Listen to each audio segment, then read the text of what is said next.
Hello everyone, MessyPlays here, back at it again. How you doing today? I am playing DOKI Literature Club. This is the second poem we're attempting. I want to seduce Yuri. I don't know why. I don't know if I'm meant to seduce. I don't even know how old they are. The whole game's confusing, so I want to have friendly banter with Yuri. So let's pick the most kind of foreboding word. She's very into horror and deep fantasy. They're basically implying Lovecraft. So melancholy is going to make a jump. Prayer, I think, will make a jump. No. Oh shit. You're always praying to the fish gods and shit in Lovecraft. Existence, definitely. Landscape. I can tell. I love Lovecraft. Love Lovecraft. Starscape. Dark. Fuck you. Incongruent. I love that word, but I don't know what it means. What does it mean? I imagine it's like too little butter spread over too much bread, that kind of feeling. Tragedy. Oh, piss off. Sadness. Ooh, fantasy. Oh, fuck you. Death. How? What? Skirt. Dream. It's all about the dreams. Deep cosmic dreams. Hopeless. Oh, how is that yours? Depression. Ah! I don't want to be talking to that one too much. Hair uncontrollable, cheer. Sensation? Yes. Full horror, yes. Suicide is probably it. Graveyard, yes. Eternity. Defeat. It's got, ooh, after image. That's a good one. Pain. Oh man. Covet. Vivacious. If you want to see a good Lovecraft film, obviously the classics are like In the Mouth of Madness, Dagon. Dagon's my favorite. You'll find it on YouTube. It looks quite low budget. It's basically what Resident Evil 4 was greatly inspired by, and you can tell. I don't think they've ever acknowledged it, but it's hard to explain without it sounding just stupid, but it is well worth a watch. There's a horrible bit in it, a just absolutely disgusting bit. Empty. There you go. Oh, piss off. Well, another day passes and it's time for the club meeting already. I've gotten a little more comfortable here over the past couple of days. Actually, I've gotten a little more comfortable here over the past couple of days. Entering the club room, the usual scene greets me. Hi Messy, yo Sayori. Looks like you're in a good mood today. Hehehe. I'm just still not used to you being in the club, that's all. I see. That's a pretty simple thing to get you in a good mood. But I guess it's always the simple things with you anyway. Speaking of which, I'm kinda hungry. Will you come with me to buy a snack? No thanks. That's not like you at all. I have my reasons. Why don't you take a look at your purse, Sayori? All of a sudden. No reason really. I just wanted to look at it. Ah. Sayori nervously retrieves her coin purse. She fumbles with the latch and gets it open. Then she turns it upside down and lets its contents spill on the desk. Only 2 small coins fall out. I knew it. Whoa, okay. Is this serious? Because I'm just like, hey, stop using me for, you know, I'm not your fucking walking wallet, bitch. That's not fair. How did you even know? It's simple. If you had enough money in the first place, you would have bought a snack before coming to the club room. So either you're not hungry and wanted an excuse to take a walk, or you plan to conveniently forget that you spent all your money so that I would have to lend you some. Wow, okay. This is a bit more sinister than usual, but there's one more thing. You're always hungry, and so that only leaves the one option. Eva, I give up. Don't make me feel guilty. If you feel guilty, that means you deserve to feel guilty. Damn. Prison mode. Yuri suddenly giggles. Eh? I didn't notice that she was listening in. Her face is in the book, as always. I wasn't listening or anything. It was just something in my book. Yuri! Tell Messy to let me borrow some money. Don't get me involved like that, Sayori. Besides, you should only buy what you can reasonably afford. Damn good advice. And frankly, after pulling a mischievous little stunt like that, Your suffering is fair enough retribution. I didn't mean that. Too absorbed in my books. I really like when you speak your mind, Yuri. It doesn't happen much, but it's a fun side of you. There's no way you could think that. You were right though. I did something bad and now I have to accept the retribution. That. Still coming from you, Sayori. I guess there's a little devil inside all of us, isn't there? Don't let her fool you. So Sayori knows exactly what she's doing. After all, she told you guys she was bringing me to the club before she even told me. You wouldn't have come if it weren't for the cupcakes, so I had to trick Natsuki into making them. Come on, give me more credit than that, Sayori. Pwap. Kia! Out of nowhere, something smacks Sayori in the face and tumbles onto the desk. What was... A cookie. Sure enough, it's a giant cookie wrapped in plastic. Sayori glances around. Is this a miracle? It's because I paid my retribution. Actually, that one almost worked. I was just gonna give it to you. Fuck me. I hope I don't have to read every one of their fucking poems again. But then I heard you blab about the cupcakes. It was totally worth seeing your reaction though. Natsuki, that's so nice of you. I'm so happy. Sayori hugs the cookie. Oh fucking hell, these contemptible idiots. Jeez, just eat it. Sayori rapidly tears open the wrapper and takes a big bite. So good. Sayori suddenly clasps her hands over her mouth. I bit my tongue. You're going through a lot over just one cookie. Natsuki takes a bite of her own cookie. Looks really good to me, Natsuki. Can I try it? Jeez. Beggars can't be choosers, but yours is chocolate. Yeah, why do you think I give you that one? Fine. Still, I'm really happy that you shared this one with me. Sayori gets out of her seat and goes behind Natsuki, then wraps her arms around her. Is this game going to escalate at any time? Jeez, I get it. Cookie still in hand, Natsuki reaches up to nudge Sayori off of her. Sayori suddenly leans down and takes a bite out of Natsuki's cookie. Hey, did you seriously just do that? Mouthful, Sayori trots away to safety. Yuri and I laugh as well. Jeez, you're such a kid sometimes. Monika, can you tell Sayori? Natsuki glances around. Monika isn't in the club room. Ugh. Where's Monika anyway? Good question. Have any of you heard anything about her being late today?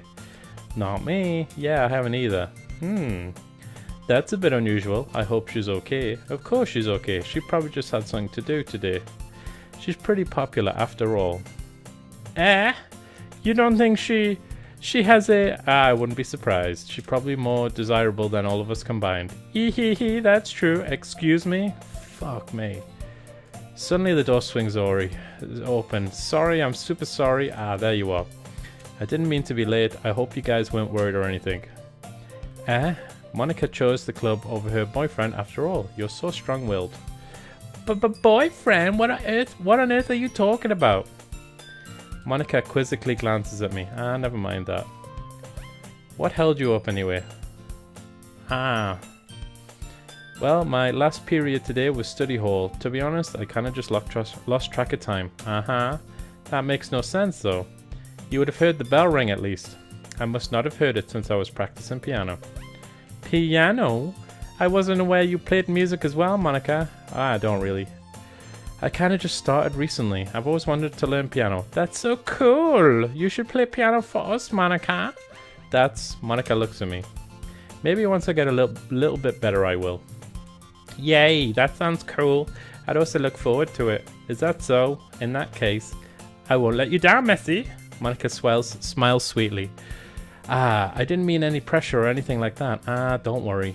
I've been practicing a whole lot recently, and I'd really love the chance to share one day. I see. In that case, best of luck. Thank you. So I didn't miss anything, did I? Not really. You missed absolutely nothing. I chose to leave out Sayori's mischievous escapade. Thank fuck. I'm sure Natsuki will end up complaining to her anyway. It looks like everyone has already settled down. Sayori somehow already finished her entire cookie. Yuri is back to her book, and Natsuki disappeared into the closet. What the fuck is this game about? Hey Yuri. I suddenly noticed that Yuri is reading a different book from the one we were reading together. Sorry, I didn't mean to interrupt. Ah, no, I was kind of just waiting for you. And if that's the case, why don't we go ahead and get started? Yes, let's. Actually, I have a request. Do you mind if I make some tea first? Not at all. Thank you very much. If there's one thing that can make my reading time here any better, it's a nice cup of tea. Not to mention for yourself as well. Yuri stands up and makes her way to the closet. I follow and watch as she retrieves a small water pitcher from the shelf, the kind with a filter inside. Can you hold this for a second? Sure. Yuri hands me the water pitcher and also fetches an electric kettle. Fuck me, we were just going to describe this tea making. Jesus, when does this game start? When does it start being a fucking game? It's an hour and 10 minutes. It's been 2 locations. A fucking poetry club. Thanks, I'll be right back. I might as well walk with you. Yeah, why not? Shall we go then? Yeah. Where are you two off to? Yuri was going to make some tea, so I suddenly realized how weird it sounds to explain this to Monica. We're just filling the water pitcher. We still haven't made the fucking tea yet! Okay. Sorry, I was just a bit curious. That's kind of a one-person job, isn't it? Monica, please mind your own business. Or do you want to tell me there's something wrong with helping involve Messy in club activities? My mouth gapes. I suppose there's nothing wrong with that. Then let's go, Messy. Yuri quickly exits the room and I follow. This game needs to seriously pick up soon because it's just fucking nothing. This isn't a game. And I know this is probably like a satire or something of games like this, but do people play games like this where you just standing there listening to characters drawn on with no kind of interaction with it? You don't get real choices. Once in the hallway, she suddenly puts her forward against the wall. I spoke without thinking. How could I say something like that, Yuri? Something about the way she said that. It made me feel so irritated. What's wrong with me? No, Yuri. I think you did the right thing. I wasn't expecting it, but it's also not right for Monica to judge people like that. Messy, how come even when I do something bad, you're being nice to me? Because I fucking fancy you. That's what guys do. Because nothing that you do is bad as you make it seem in your head. Puberty's no effect. We have emotions, and we can't always hide them away. But you always amplify things in your head. Your mind turns a light rain shower into a hurricane. No. Wouldn't you hate me for something as terrible as that? Why would I hate you? I can't hate someone for having emotions. What kind of friend would do that? Friend, you say? What about more than friends, Yuri lifts her head. Messy, I really like being friends with you. Friend zoned. Okay, thank you, Yuri. I like being friends with you too. I feel kind of awkward saying something like that, but I'm doing my best to help Yuri feel better. Anyway. Yeah, shall we go? Yeah. Yuri and I walk to the nearest water fountain. Once we fill up the water pitcher, we return to the classroom. Do you like oolong tea? Ooh, yeah, baby. Yes. Anything is fine. Very well. This has been like fucking 5 minutes just preparing the fucking tea! Yuri sets the temperature on the kettle to 200 degrees. Bloody hell, that's hot. Now it's time to get the teapot. You really do this properly, don't you? Of course, I shouldn't do any less when I'm making a tea for others, even if I'm not an expert on tea or anything. In that case, you'll only be even more impressed. Perhaps I will. Yuri fetches the teapot and begins measuring the tea leaves. To my surprise, she even starts humming a little to herself. You must be in a good mood now, is that so? I was letting it show. And you noticed, I was doing a bit of thinking, and I decided that I would try expressing myself a little bit more. It turns out it's not very hard for me to do, when it's you who's around anyway. That's great, Yuri. Just don't push yourself too much. Don't push yourself too much, you delicate little fucking flower. You're always worrying about me, Messy. It's very endearing. Yes. These games are always kind of vaguely sinister about how men treat women. Yuri wasn't kidding. I don't even know if I can keep up with this. I watch Yuri pour a cup of tea for each of us. Messy, I have another request. Do you mind if we sit on the floor today? Why's that? It's a little bit easier on my back. I can read with my back against the wall rather than bending over my desk. Sorry, I didn't realize. No worries. Fuck. Who cares about your back pain? Bloody hell. Your posture, right? Always hunched over like that while reading. Yes, I have terrible reading posture, so that's why we should sit on the floor. How about we lie down? Let's find somewhere comfortable. I'll go ahead and get the book. I retrieve the book from my bag Ah, I have some chocolate as well. It's a bag of small chocolate candies that I keep hidden from Sayori's candy radar. I take it since it'll go well with the tea. Yuri and I then sit against the wall, teacups at our sides. Who gives a flying fuck? As if in sync, we assume the same reading position as last time, each holding one half of the book. Do not describe this. Except this time, our bodies are even closer to each other. Oh my god, I can smell his sweat. Okay, I can't see too well. Yuri slides closer until our shoulders are touching. How am I supposed to focus on reading like this? Yuri was always kind of cute, but when she's being less apprehensive, it's almost more than I can handle. Your teacup. Yuri hands me my teacup. Holding it with my hands, that's not holding the book. I end up in a position that makes it even harder to focus, because now I need to worry about making sure I don't accidentally touch her chest. Meanwhile, Yuri hasn't noticed a single thing. Do we just assume all girls are fucking dense in these kind of worlds? Like, they just do not realize when you're being apprehensive and anxious around their bodies. Like, you don't think it's fucking transparent. She wears her intense reading expression, and I can only presume the world around her has faded away. I use all of my willpower to focus on reading. After a few minutes, I finally manage to relax. I put the teacup between my legs and fumble with the chocolate wrapper. Ah, sorry. Who cares? Jesus, are you sure?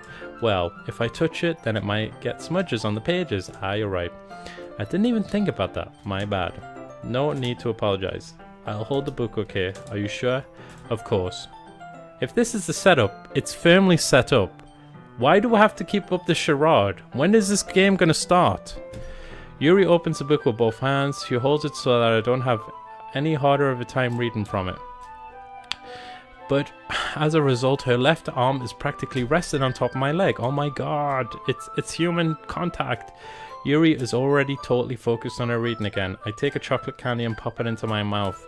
Then I take another bite and I hold it up to Yuri. She doesn't even look away. She simply parts her lips as if this situation is blah blah blah, but that means I can't stop here. I apprehensively place the chocolate in her mouth. Oh, the chocolate's there now. Just like that, Yuri closes her lips over it. Eh? Yuri's expression suddenly breaks. Did I just... Yuri looks at me and she needs to confirm what just happened. Messy. Sorry. I guess I shouldn't have done that. Ah, that's... Well, you were just helping. That's something that friends do, right? I mean, not really in this kind of context, but... Yeah, that's all it was. Yeah, then you don't need to stop or anything. I see, the situation has gotten really tense. Yuri tries to return to the book. But I can tell just by her expression that even she can't focus now. My heart is pounding. I nervously take another chocolate between my fingers, but this time Yuri's eyes meet mine. How did it even come to this? Yuri doesn't avert her gaze. I notice her chest rising and falling to the rhythm of the breaths. I raise my arms. Ah, like before, Yuri parts her lips, but it's different this time. I take the chocolate and place it in her mouth. I feel her hot breath on my fingers. Okay, everyone. Ah. Yuri jolts back. It's time to share poems. Oh, fuck my life. Messy, can you help put away the tea stuff right? Yeah, of course. Okay, thanks. This actually feels like school. It just feels like school. It's fucking never ending. The spell is abruptly broken. I'll take care of the cups. Yeah, Yuri picks up the teacups from the floor. I pick up the bag of chocolates. In the end, we hastily clean up without so much as a word between us. I get the feeling this is something neither of us will have the courage to bring up. I'm gonna have to read all these fucking poems. Let's go through them one by one. Ooh, I like this one, Messy. It has some blah blah blah blah. Let me think. I guess I like them both. Hee. That's not very helpful, you know. Well, I'm not very good at figuring out if poems are good or bad, but that's why I just go by my heart. If it makes me feel things, then it must be a good poem. I'm not sure that's exactly how it works. Then again, I guess conveying feelings is a pretty important part of this whole thing. Yeah, maybe. And it's honestly, I don't even know what kind of writing you like in the first place. Yeah, me neither. Ugh. Why don't you at least try giving it some thought? Ah, you want to write something for me? That's so sweet. Yeah, right. But you're always thinking about other people. You need to think about yourself once in a while. If you don't, you might end up getting hurt at some point. Eh? Well, I don't really know what you mean, but I'll try to keep it in mind. Well, whatever. Anyway, let's see. My character's getting more nasty. I'm getting more passive aggressive. Kind of like me in real life. I guess I like happy poems. Wait, sometimes I like sad poems too. Sometimes a bit of both. There's a word for that, right? Melancholy. Bittersweet, maybe. I like things that are happy and things that are sad. Happy and sad? I can't see you liking something sad, Sayori. Well, I like happy the most, but sometimes when you have a little rain cloud in your head, a sad poem can give you a rain cloud a little hug and make a nice happy little rainbow. Sayori, that's unexpectedly poetic. Yeah, it is. Maybe I'm getting better at expressing my feelings after all. Thanks, Messy. Let's skip the whole poetry. We've done the lesson. Sayori, you're fine. Toddle along. I should go write that down then. You can read my poem now, okay? Bottles. I pop off my scalp. What? I pop off my scalp like the lid of a cookie jar. It's a secret place where I keep all my dreams, little balls of sunshine, all rubbing together like a bundle of kittens. I reach inside with my thumb and forefinger and pluck one out. It's warm and tingly. But there's no time to waste. I put it in a bottle to keep it safe, and I put the bottle on the shelf with all the other little bottles. Happy thoughts, happy thoughts, happy thoughts in bottles, all in a row. My collection makes me lots of friends, each bottle a starlight to make amends. Sometimes my friend feels a certain way. Down comes a bottle to save the day. Night after night, more dreams. Friend after friend, more bottles. Deeper and deeper my fingers go. Like exploring a dark cave, discovering the secrets hiding in the nooks and crannies. Digging and digging, scraping and scraping. I blow dust off my bottle caps. It doesn't feel like time elapsed. My empty shelf could use some more. My friends look through my locked front door. Finally all done, I open up and in come my friends. In they come in such a hurry. Do they want my bottles that much? I frantically pull them from the shelf, one after the other, holding them out to each and every friend, each and every bottle. But every time I let one go, it shatters against the tile between my feet. Happy thoughts, happy thoughts, happy thoughts in shards all over the floor. They were supposed to be for my friends who aren't smiling. They're all shouting, pleading, something, but all I can hear is echo, echo, echo inside my head. What the fuck was that? Holy shit! Sayori, did you really write this? Of course I did. Didn't I tell you yesterday I was going to write the best poem ever? Yeah, but this went to some places, bitch. What the fuck? I mean, I didn't expect anything like this coming from you. Monica told me a whole lot. I knew instantly when it was like a pop off my scalp. This is going to dark places. Monica told me a whole lot. And I've been really in touch with my feelings recently. I see that. It's almost kind of creepy. Creepy? Well, not exactly. Maybe because I'm so used to you being cheerful. Well, never mind. I'm thinking too hard about it. The point is it came out good, so you should be proud of it. Ah, thanks. I feel like it was meant to express myself this way. It even helps me understand my own feelings a little bit better. Writing is like magic. You've gotten pretty passionate about this, huh? I hope you keep it up. Yeah, writing's the best. I'm gonna keep writing until I die. Don't get ahead of yourself. Sayori's always had a habit of being obsessed with something before dropping it no more than a week later, so she's gonna die within a week then, basically. I wonder if this is one of those times, but seeing the passion in her eyes makes it hard for me to be pessimistic.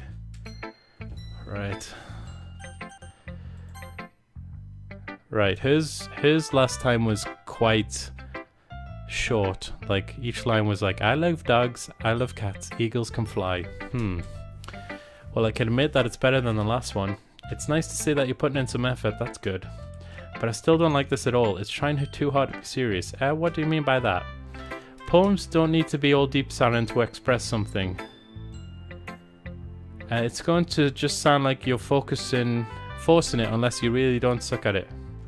Honestly, don't even bother trying to write poems like this until you're on Yuri's level. Natsuki stopped short all of a sudden. Don't tell me, eh? You're not just trying to impress Yuri, are you? What are you talking about? And keep your voice down. You know Yuri would love this angsty. Just because she's a talented writer doesn't mean, looks like I'm in trouble. I somehow struck a nerve, though what I did is beyond me. I am so done with you. Natsuki shoves the poem in my hand back over to me. Take your stupid poem. If you wrote it for someone else, just don't show it to me. Ouch. This is what I get for letting a younger girl step into my business. Unless I was a mind reader, I was destined to be in a world of pain from the start. At least Natsuki wasn't really the girl I was trying to impress in the first place. Okay, so we didn't even get to read hers. Okay, Yuri. Yuri fucking Geller over here. Let's see what you've written for today. Yuri stares at the poem with a surprised expression on her face. Do you like it? Messy. This one might be even better than yesterday's. How did you pick up on this so quickly? Just yesterday I was telling you the kind of techniques worth practicing. Maybe that's why. You did a good job explaining. I really wanted to try giving it more imagery. Yuri visibly swallows. Even her hands appear sweaty. I'm not used to this. Used to what? I don't know. It's fine, take your time. Yuri breathes and collects her thoughts.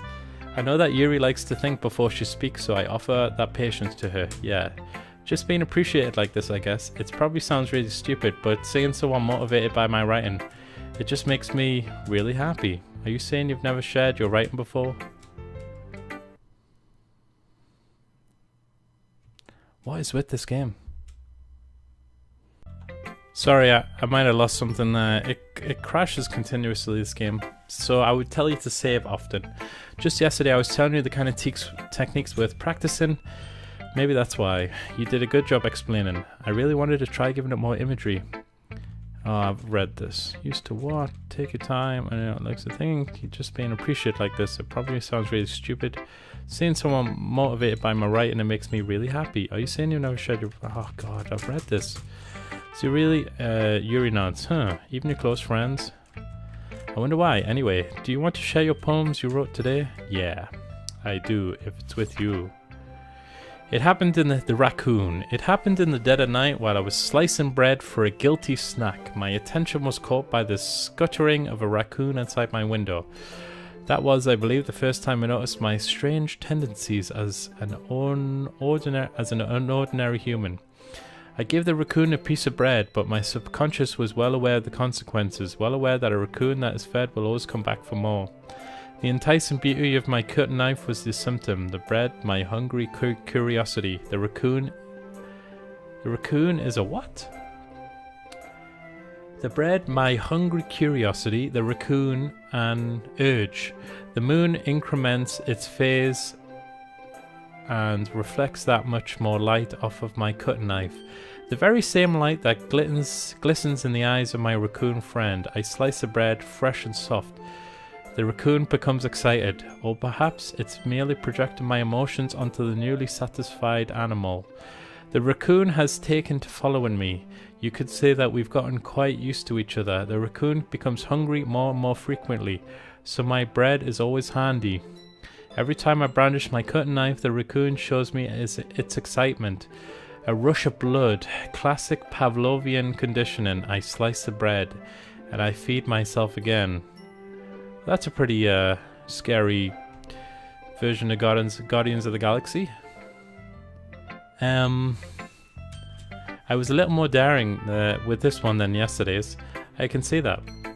It's a lot more, bready. It's a lot more metaphorical. I don't know if it's my fault, but I can't begin to imagine what this poem is about. That's right. It's a bit closer to my preferred writing style. Using the poem as a canvas to express vivid imagery and conveying emotions through them.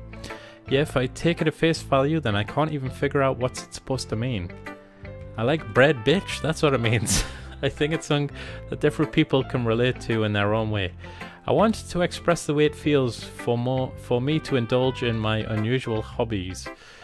It's those sorts of things I'm usually forced to keep to myself, so I sometimes enjoy writing about them. Why do you keep them to yourself? Because they're embarrassing and people would make fun of me. Don't you have anything like that, Messy? Well, my penis. Yeah, I guess I do. I feel like everyone has a little something like that. The best we can do is respect each other and our individualities. Even if it's difficult sometimes and some things make us uncomfortable. After all, if I hadn't learned to embrace my own weirdness, I would probably hate myself.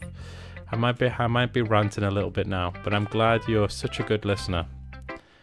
You're good at a lot of things, writing, listening. There really aren't many people like you, Messy. I know, I'm one of a kind.